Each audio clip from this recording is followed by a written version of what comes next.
Assalamualaikum warahmatullahi wabarakatuh. Di sini kami sedang bersama orang-orang pemuda sukses ya, yang mempunyai usaha dari merintis dari usaha kecil hingga besar sekarang ini. Beliau adalah siapa? Adani. Ini. Jadi mereka berdua adalah coach renang ya, Ya betul. coach renang dan mempunyai beberapa usaha kecil-kecilan ya di bidang olahraga juga tentunya renang. Sebelum kita ke pertanyaan, kita pengen tahu sih gimana latar belakang dari kakak-kakak berdua ini sebelum menjadi sukses sekarang. Terbelakangnya menuju ke pembukaan Antartika ini, terutama di bidang olahraga ya. Memang karena awalnya saya kuliah di bidang olahraga, di mana saya itu memang dari awal masuk itu, setelah lulus itu cita-citanya memang membuka industri olahraga. Nah kebetulan hobi saya itu memang dari dulu sukanya berenang. Nah saya itu punya prinsip dari dulu memang kejar hobi dulu, baru nanti materi yang akan ngikutin saya. Nah, jadi alasannya itu. Mungkin dari Kak Dani bagaimana? Kalau dari saya sebenarnya dari awal lulus SMA tuh nggak ada niatan buat masuk jurusan olahraga. Cuman semenjak kenal pada jam-jam ini mulai masuklah jurus-jurus olahraga, mulai mengikuti jalan renang, ternyata asik nih, mulai ngelatih, mulai ketemulah dunia di sana sampai sekarang. Jenis bentuk usaha apa sih yang diberikan dari kakak-kakak ini buat orang lain tuh? Sebenarnya lebih ke jasa sih, Biasa.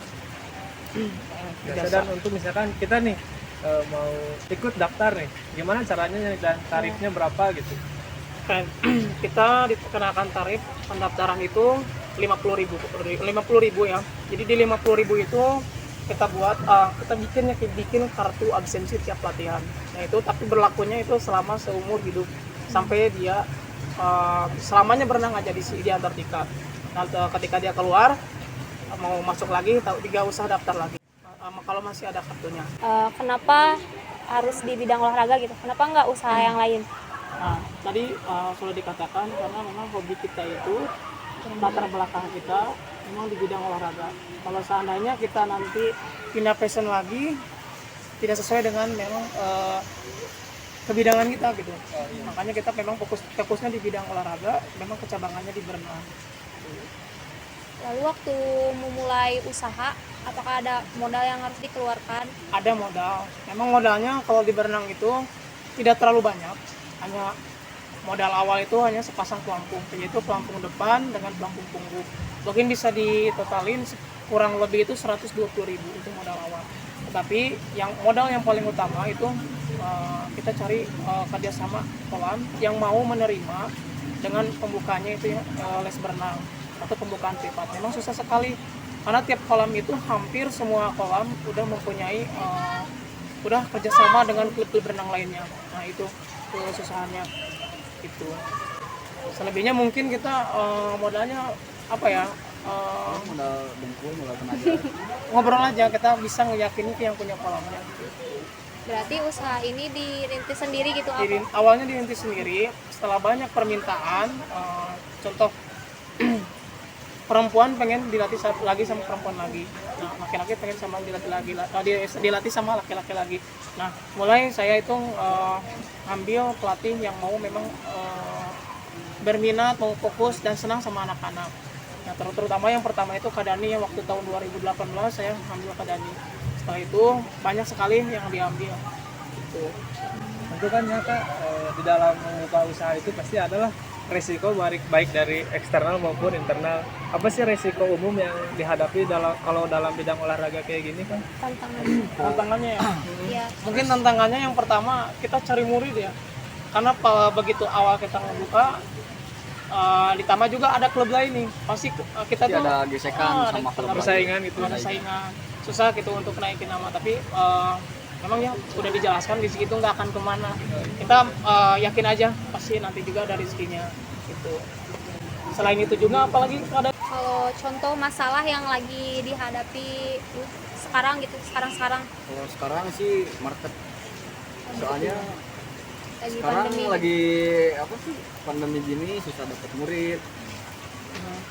Sebanyak juga kan orang tua ya masih ada ketakutan mengenai masuk ke kolam renang, karena kan banyak orang yang datang ke sini masih takut lah, belum apa ya, belum, terutama kan kondisi ini belum 100% aman ya, dibilang aman gitu. Gitu. Tapi juga meskipun lagi gini ada yang jalan, kita tetap jalan dengan ngejalanin prokes ya. Nah kalau misalkan bicara market nih Kak, tentunya kan pasti adalah perbedaan sebelum pandemi dan setelah pandemi. Mungkin lebih ke pendapatan waktu dulu dan sekarang, Iya. maksudnya gitu.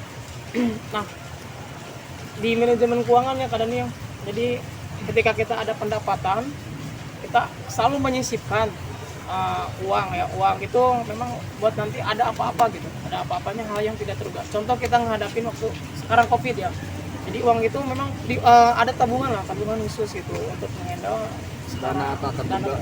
dana terduga itu. Terus apa lagi? Kan sekarang masih pandemi gitu ya. Bagaimana pendapat karyawan mengenai masalah ini gitu? Apakah ada yang keluar atau ada yang tetap masih melatih gitu? Ya. Di khususnya di Antartika memang balik lagi ya, tujuan awal saya ngerekrut memang yang lagi masih kuliah. Nah, yang lagi masih kuliah otomatis kan mereka setelah mendapat pembelajaran dari dosennya, maka langsung diterapkan di sini nih. Jadi ilmunya itu biar makin matang lah. Nah, kebanyakan kan setelah mereka lulus pasti pulang ke rumah masing-masing atau ke daerah masing-masing. Nah, makanya di Antartika itu memang nggak akan ada selamanya di sini. Pasti ada saatnya mereka harus keluar. Mungkin juga kan nggak mungkin selamanya mereka kerja di atau ngelatih di sini, nggak mungkin. Pasti ada saatnya untuk keluar. Nah, ada juga sih problem yang lain ya, mungkin banyak hal udah ada, memang kan balik lagi hobi ya. Ketika masuk memang hobinya kurang passionnya di sini, pasti nggak akan nyaman, pasti nggak akan lama juga untuk kerja di sininya juga. Karena tiap hari kita perlu tantangan gitu. Perlu tantangannya seperti apa? Kita menghadapi muridnya itu yang luar biasa. Gitu. Karena nggak akan sama. Iya, punya karakter masing-masing. Kita mah belum dinginnya air dalam 1 jam dia ngelatih. Apalagi kalau misalkan jamnya padat, luar biasa gitu Kak. Ya kan kalau misalkan bicara murid nih, kita tuh gimana sih cara mendapatkan kepercayaan si orang tuanya buat muridnya tuh tetap masih bisa berenang gitu kalau dalam keadaan pandemi seperti ini ya. Masalah dalam keadaan pandemi ya, tetap kita balik lagi, kita selalu pakai ngejalanin prokes ya. Kita pakai apa namanya itu facial ya, pakai facial. Terus jarak juga kita nggak terlalu berdekatan kalau ngelatih, agak renggangannya dikit. Terus kepercayaannya tadi begitu orang tua datang sama muridnya, kita sambut dulu, kita ngobrol dulu, atau kita sambut nih anak-anaknya biar mood anak-anaknya Naik. ceria gitu. Contoh Kak Dani gitu. Nah, biasanya si anak-anak tuh moodnya jelek kan. Nah, kita panggil dengan cara seperti itu, moodnya itu udah pasti berubah gitu. Nah, si orang tua percaya gitu ke kita, wah bahwasannya Kak Azam atau Kak Dani itu tahu nih mood anak-anak ini lagi apa ya, lagi gak baik gitu. Nah, setelah datang kita selalu bukan hanya sekedar berenang ya. Dari mulai datang itu kita selalu berdoa, pemanasan, baru latihan berenangnya. Di dalam latihan berenang kita menerapkan adab-adab ya. Contoh, dalam minum kita selalu menggunakan tangan kanan. Nggak boleh nyuruh ke orang tuanya, dia harus bisa ngambil sendiri. Biar nanti terbiasa di rumahnya apa-apa sendiri, nggak nyuruh ke orang tuanya. Setelah itu baru kita laporan ke orang tuanya perkembangan anak gitu seperti apa dan apa itu hasil pertemuan hari ini. Dengan catatan apapun laporannya, kita nggak boleh ngejatuhin anak di depan orang tua. Kenapa? Karena kalau kita ngejatuhinnya sama aja kita apa kata nih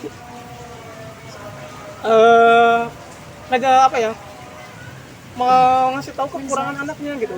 Justru kekurangannya itu kita tutup dulu, kita tonjolin yang bagusnya. Nah, yang kekurangannya itu motivasi. Yang keunggulannya itu kita jadikan PR buat pertemuan minggu ke depan. Jadi sebenarnya mah kalau buat meyakini orang tua, kan masa pandemi itu harus banyak olahraga. Salah satunya dengan renang. Salah satunya ya. Itu aja sih. dengan kunci perkuat iman dan imun. Ya gitu. Gitu. Lalu menurut pendapat Kak Ajang sama Kak Dani, gimana sih tips buat kita nih yang masih muda yang ingin memulai usaha tapi lagi pandemi kayak gini gitu? Tipsnya kayak gimana gitu? Sebenarnya mau memulai apapun jangan kebanyakan berpikir, langsung jalan. Resiko belakangan. Yang penting berani mencoba dan tanggung jawab atas pilihan. Sip. Jadi melangkah dulu ya. Melangkah dulu. Melangkah dulu. Harus percaya diri gitu ya? Percaya diri. Jadi aku yakin aja. Iya. Karena kebanyakan Emang terlalu banyak terlalu berpikir, banyak berpikir. Jadi makin banyak pilihan dan akhirnya itu nggak nggak dijalanin keambil. semua. Endingnya tetap jadi pegawai. Jadi kuncinya mah jalanin dulu aja. Jalanin dulu aja. Coba dulu. Dengan catatan sih hobi kita passionnya di mana, balik lagi ke sana. Ketika kita menjalani pasti senang gitu. Apapun hasilnya meskipun sedikit, kita senang ngejalanin yang nyaman. Insyaallah. Harus kenali diri sendiri dulu gitu ya? Penghasilan diikutin. Yang penting kita ngejalani dengan baik, terus selalu perbaiki diri gitu, insyaallah. Dalam bidang apapun itu. Gitu. Boleh dong kasih tip apa sih motivasi buat kita gitu yang mau mulai usaha gitu. Khususnya bagi kita. Jangan nyerah, semangat terus. Itu sih motivasi. Motivasi Kalau diri dari sendiri. Pak Azam, Itu seperti Kalau dari Ajam apa ya? Kalau dari Kak Ajam, ketika kita jatuh, ayo bangkit lagi. Ketika kita gagal, ayo menyerah. Jangan sampai kita menyerah. Nah, ketika kita menyerah, maka perjalanan kita selesai sampai di sana. Gitu. Jadi, apa kalian ini jangan sampai ada kata-kata menyerah. Gitu. Terakhir aja. Ya. Kalau misalkan pendapatan per bulan nih kira-kira berapa nih dari sebelum pandemi dan setelah pandemi? Kira omset Omset. per bulan. Kalau usaha mah gimana ya Kak? Nggak bisa ditentukan. Memang kalau misalkan kita ngambil ya di tahun 2018 sampai 2018 ya, lagi nggak pandemi, kita nyampe berapa Kak Dani? Oh, itu kan baru mulai.